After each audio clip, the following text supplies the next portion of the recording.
안녕하세요. 엘사운드의 김영철입니다. 오늘은 어떤 이야기를 할 거냐면요. 최근에 저희 방송사에서 큰 행사를 했어요. 세종문화회관 대극장에서 제33회 찬양합창제, 성가합창제 이것을 했거든요. 일단 세종문화회관이라는 장소, 대극장이라는 장소 자체가 3,000석이 넘는 대극장이고요.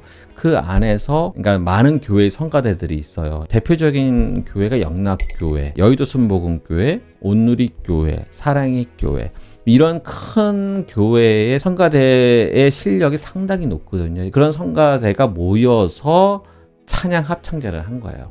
근데 저 같은 경우는 맡은 파트가 유튜브 라이브로 생중계를 해야 되는 오더를 이제 받게 된 거예요. 그러다 보니까 조금 부담이 됐던 건 좀 사실입니다. 그래서 이 생중계를 어떻게 하면 잘할 수 있을까 좀 고민도 해보고요.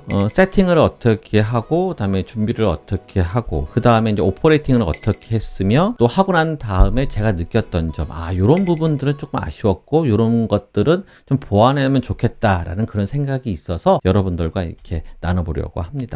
기대 많이 해주시면 감사할 것 같고요. 시작하기 전에 구독과 좋아요는 잊지 말아 주시고요. 잠시 영상을 보신 후에 바로 시작을 해보도록 하겠습니다.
자, 시작을 하도록 하겠습니다. 먼저 세팅을 어떻게 했는지 궁금해 하실 것 같아요. 그래서 그 부분에 대해서 조금 언급을 하자면, 일단은 세종문화회관에서는 FH의 기본 세팅이 되어 있고 현장에 대한 확성을 주로 하게 되겠죠. 저희 쪽 같은 경우는 중계 쪽이기 때문에 소리를 이제 받아야 된단 말이에요. 두 팀으로 나눠져 있어요. 그러니까 멀티 녹음하는 팀이 따로 있고, 그다음에 유튜브 라이브 방송을 하는 팀이 따로 있다라는 거죠. 그러니까 멀티 레코딩 쪽에서는 그렇게 어려움은 있는 거 아니에요. 왜냐면 레코딩만 하면 되는 거니까. 단 추가적인 마이크가, 개별적인 마이크가 이제 들어가게 됐죠. 레코딩 쪽에. 보통 일반적으로 이제 이런 음악회 같은 경우에는 실시간 라이브 생방송 하기엔 좀 부담이 되는 건 사실이에요. 그래서 대부분 어떻게 하냐면 미리 사전에 녹화를 다 하는 거죠. 녹화하고 난 다음에 이제 멀티로 레코딩을 받아서 후 작업을 다 거친 후에 나름대로 어느 정도 퀄리티를 만든 후에 유튜브로 올리거나 방송을 태우거나 이렇게 이제 결정을 하는데, 이번에는 독특했던 건 뭐냐면 유튜브 라이브로 실시간 중계를 하겠다고 했고, 그 유튜브 라이브 중계에 나간 것을 내리지 않고 계속 남기겠다라는 게 저희 요구사항이었었어요. 그러다 보니까 난감하죠. 저희들 입장에서는. 원래는 레코딩 쪽에 여러 개의 마이크를 설치를 해서 거기에 있는 수음을 한 다음에 후 작업 때 그 부족한 부분들, 소리에 대한 미스된 부분들을 다 거기서 이제 정리를 해서 음원화 작업을 한다라는 거예요. 음원화된 작업뿐만 아니라 이제 CD 음반 작업까지도 이제 진행을 하게 되는 거죠. 그러니까 유튜브 라이브 중계를 한다라는 거는 그만큼 부담이 되거든요. 이거를 듣는 사람들이 실황회 같은 느낌을 받아야 되는데 세심한 컨트롤이 좀 필요한 건 사실이에요. 그래서 이 부분에 대해서 여러분들에게 좀 나눠보려고 합니다.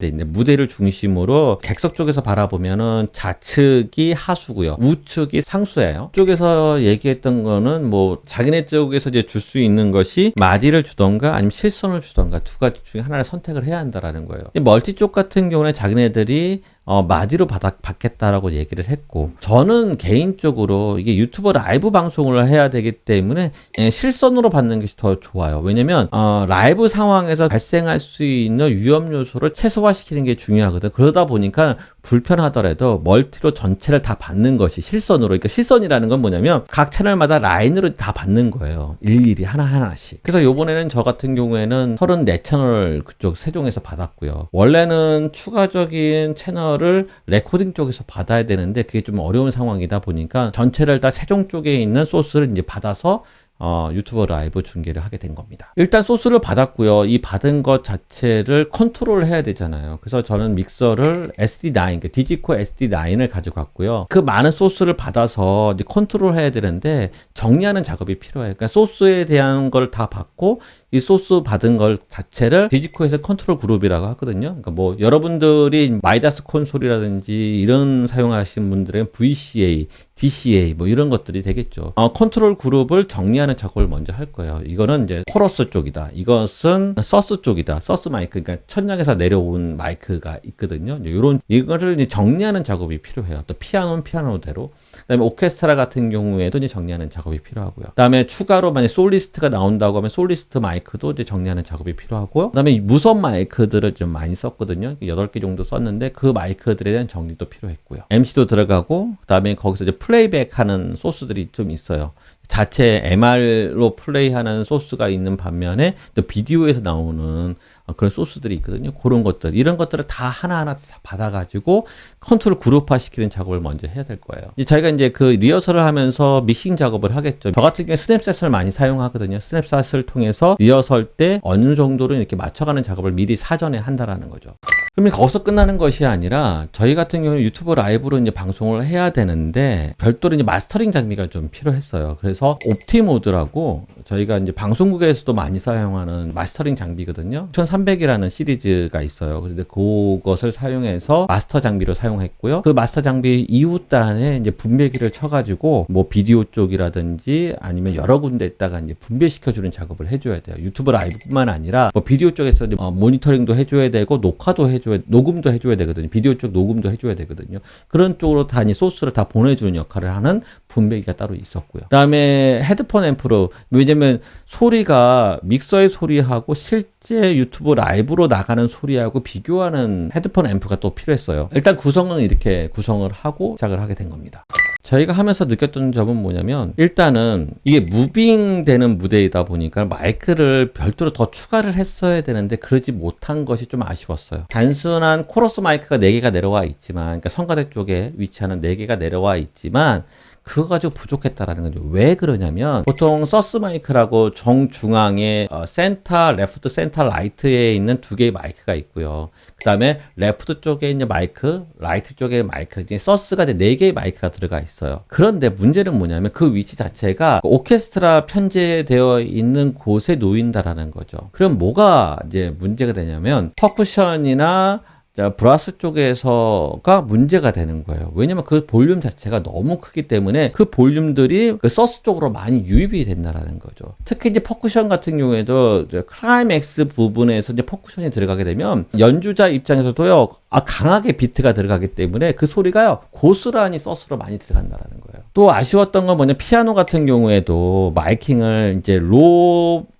쪽하고 하이 쪽을 구분해서 이제 마이킹을 됐어요. 근데 제가 만약에 이제 마이킹을 잡았다고 하면 조금 이격을 시켜서, 전 녹음 쪽이니까 이격을 시켜서 사용했을 텐데, 세종 쪽에서는 레코딩이 위주가 아니라 현장의 확성을 위해서 사용했기 때문에 좀 가까이 됐겠죠, 마이크 자체를. 그러다 보니까는 저희 쪽에서의 피아노 소리가 조금 이렇게 튕기는 소리가 많이 들린다라는 거죠. 그러니까 리허설 때는 그걸 잘 몰랐다가 실제 연주를 하면서 이제 그것을 보게 되고, 이제 그러다 보니까 EQ 작업을 많이 하게 된 거예요. 그러니까 마찬가지 퍼쿠션 쪽에서의 서스 쪽에 들어가는 유입되는 많은 소리들을 EQ 작업을 해야 됐었고, 그 다음에 이 소리 볼륨이 워낙 크기 때문에 컴프 작업도 어쩔 수 없이 불가피하게 해야 될 상황이었고, 그러다 보니까는 성가대 소리에 대한 묻혀 들어가는 소리가 좀 많았다라는 게 좀 아쉬웠던 거죠. 레코딩 쪽에서는 별도의 이제 무선 마이크를 설치를 해서 거기서는 받게끔 되어 있어요. 이제 그것을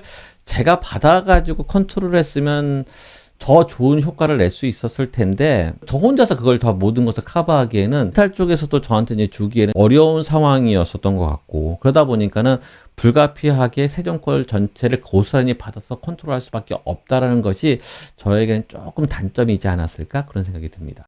제가 이제 이걸 하면서 가장 아쉬웠던 점을 들자면은 첫 번째는 뭐냐면 미리 사전에 마이크에 대한 포지셔닝에 대해서 세심하게 그쪽과 세종 쪽하고의 커뮤니케이션이 제가 부족했던 거. 그러니까 안일하게 생각했던 거죠. 아, 충분히 저는 컨트롤할 수 있어라는 생각을 했던 것이 좀 아쉬웠던 거고요. 왜냐하면 특히 퍼쿠션이나 이런 소리가 너무 유입이 많이 되다 보니까 거기에 대해서 이제 컨트롤하기가 조금 어려웠던 거, 이런 부분들이 좀 있었거든요. 두 번째는 뭐냐면 상수 쪽에다가 이제 우리가 일명 자판을 깔아요. 영상 쪽하고 뭐 여러 이제 렌탈 쪽이고 여러 사람들이 이제 모여 있다라는 거죠. 그곳에 있다 보면은 거기서 세종 쪽에서 제공하는 이제 모니터 스피커가 있거든요. 그 볼륨, 그러니까 이제 무대 환경이 어떤 소리인지를 이제 사람들한테 알려주기 위해서 큰 모니터 스피커가 있는데 제 위치 자체가 그 자리 위치가 모니터 스피커에 조금 가까이 있었던 게 좀 아쉬웠던 것 같아요. 왜 그러다 보니까 그 헤드폰으로 써서 그 소리를 들으려고 하지만 기본적으로 스피커에서 나오는 소리가 좀 있다 보니까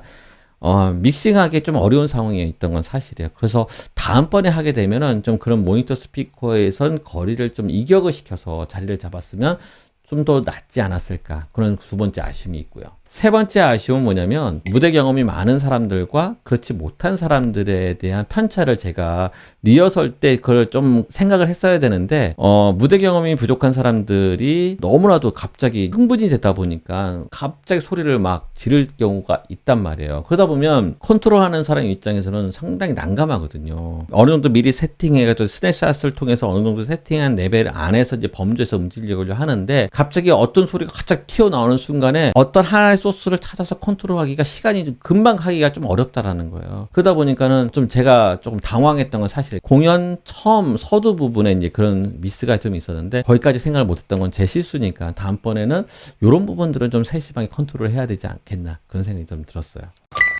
어찌됐든 이번 행사를 통해서 제 개인적으로도 오래간만에 오퍼레이팅을 하면서 재밌었기도 했고 즐거웠기도 했지만 이런 부분들은 좀 아쉬웠다는 생각이 좀 많이 들긴 하더라고요. 여러분들도 이제 어느 공연장이라든지 아니면 교회에서 어떤 이런 행사 같은 경우 하게 되면 제가 지금 말씀드렸던 이런 부분들을 조금 더 고민하고 세심하게 컨트롤하면은 좋은 결과가 있지 않겠나 그런 생각이 들어서 여러분들과 좀 나눠봤습니다. 자, 끝나기 전에 구독과 좋아요는 잊지 말아 주시고요. 다음번에도 이렇게 좋은 이야기거리가 있다면 여러분들과 나눠보는 시간을 가져보도록 하겠습니다. 고맙습니다. 감사합니다.